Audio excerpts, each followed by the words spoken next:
നമസ്കാരം. Mind സെറ്റർ P S സിയിലേക്ക് സ്വാഗതം. ഇത് കഴിഞ്ഞ ഡിഗ്രി ലെവൽ പ്രിലിംസിന് ചോദിച്ച ഒരു ക്വസ്റ്റ്യൻ ആണ്. പാരന്റ് റോക്കിൽ നിന്ന് രൂപാന്തര ശില കണ്ടുപിടിക്കുക. അതായത് ഈ പറയുന്ന മെറ്റാമോർഫിക് റോക്ക് ഉണ്ടായിട്ടുള്ളത് അല്ലെങ്കിൽ കായാന്തരിത ശില ഉണ്ടായിട്ടുള്ളത് ഈ പറയുന്ന മാതൃശിലയിൽ നിന്നാണ്. അപ്പോൾ അതിൽ തെറ്റായിട്ടുള്ള ജോഡി തിരിച്ചറിയാനാണ്. അപ്പോൾ ഞാനത് തിരുത്തി എഴുതിയിട്ടുണ്ട്. നമുക്ക് നോക്കാം. ആദ്യം പറയാനുള്ളത്, പാരന്റ് റോക്ക് ഗ്രാനൈറ്റ് ആണെങ്കിൽ ഗ്രാനൈറ്റിൽ നിന്നുണ്ടാകുന്ന രൂപാന്തര ശില അല്ലെങ്കിൽ മെറ്റാമോർഫിക് റോക്ക് എന്ന് പറയുന്നത് കായാന്തരിത ശില ഗ്നീസ് ആയിരിക്കും. ഏതായിരിക്കും? ഗ്നീസ് ആയിരിക്കും.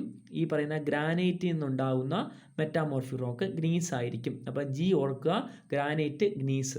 അടുത്ത്, ചുണ്ണാമ്പ് കല്ലിൽ നിന്നുണ്ടാകുന്ന രൂപാന്തര ശില. ചുണ്ണാമ്പ് കല്ല് എന്ന് പറയുന്നത് ലൈം സ്റ്റോൺ ആണ്. ആ ലൈം സ്റ്റോണിൽ നിന്നുണ്ടാകുന്ന രൂപാന്തര ശില അല്ലെങ്കിൽ മെറ്റാമോർഫിക് റോക്ക് മാർബിൾ ആയിരിക്കും. അപ്പോൾ മാർബിളിൽ ചുണ്ണാമ്പ് വീണു എന്ന് ഓർക്കുക. മാർബിളിൽ ചുണ്ണാമ്പ് വീണു എന്ന് ഓർക്കുക. മാർബിളിൽ നിന്നുണ്ടാകുന്നത് ഏതാണ്? ചുണ്ണാമ്പ് കല്ലാണ്.